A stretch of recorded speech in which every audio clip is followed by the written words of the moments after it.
Hi sir, ba't ka nandito? Kasi sir, nakalata yata na teacher namin, advisor namin sa klase na nagkakaproblema raw ako, kaya pinapunta ako dito. So, nandito ka para sigo na ako? Hindi. Sasabihin ko yung nangyayari sa akin, tapos, bibigyan mo muna ako ng advice. Advice.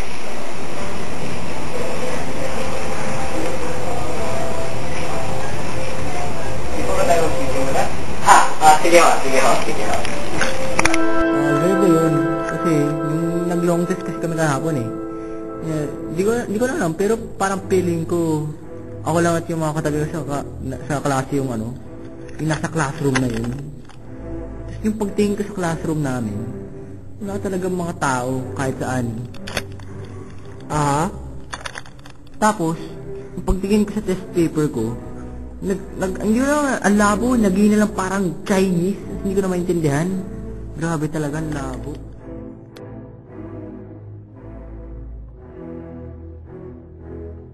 May connection naman ang mga story mo sa problema mo?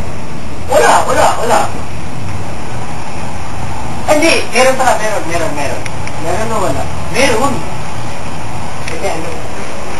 Kasi, yung parating nangyayari sa akin kapag long test. Prepare ka naman sa mga long test mo? Oo! Nagre-review ako parati sa mga subject na may long test ng ilang araw, no?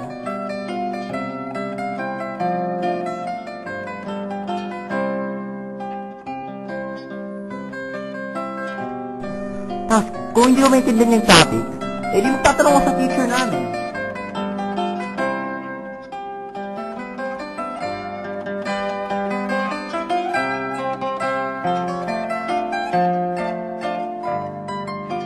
Tapos, magre-review pa ulit ako para lang ma-stuck sa mind ko yung nag-aaralan. Nababaliw na nga ako dahil dun eh. Sa last naman course sa long test mo?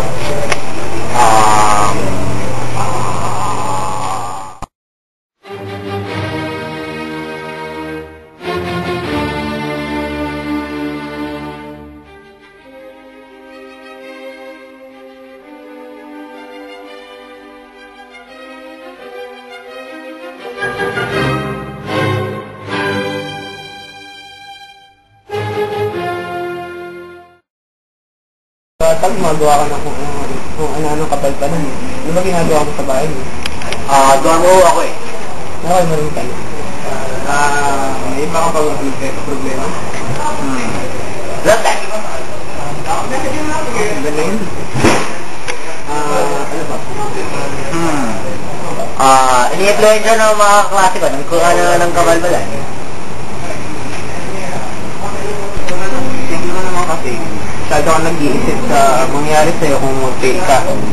Naisip mo lang, lulusin natin lang siya. At ilang araw pa yan yung requirement at bukas na deadline ng requirement. Cram na tayo. Siguro, dahil doon, nakawala ka na ng malay sa anong ginagawa mo. At ayun tuloy, nakawala ka ng concentration sa long test mo. Basically, don't think, feel. Maraming pangyaring wala na pwede mangyari sa'yo. Matagal pa kasi yung dito sa school na to. Kaya huwag ka masyado mag-iisip na mag-skill. Basta pasado na ang grado mo, okay na yan. Don't just think rationally. Act rationally. Sabi nga nila, life's like a box of chocolates. Dali.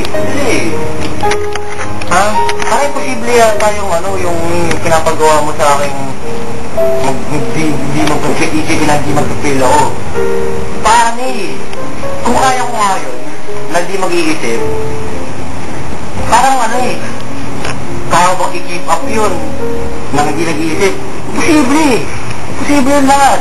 Babagsak ako sa school na to at babagsak ako sa buhay ko. Akala mo merong himala, pero wala.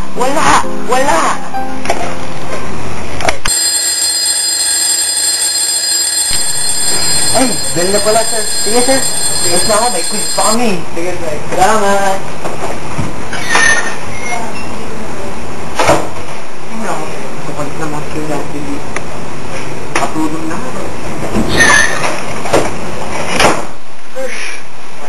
Kaya ako natulong, sir.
Problema kasi ako eh. Naman kita mo nag-beauty sleep ako eh. Sir, hindi na ako kayo. Sige na.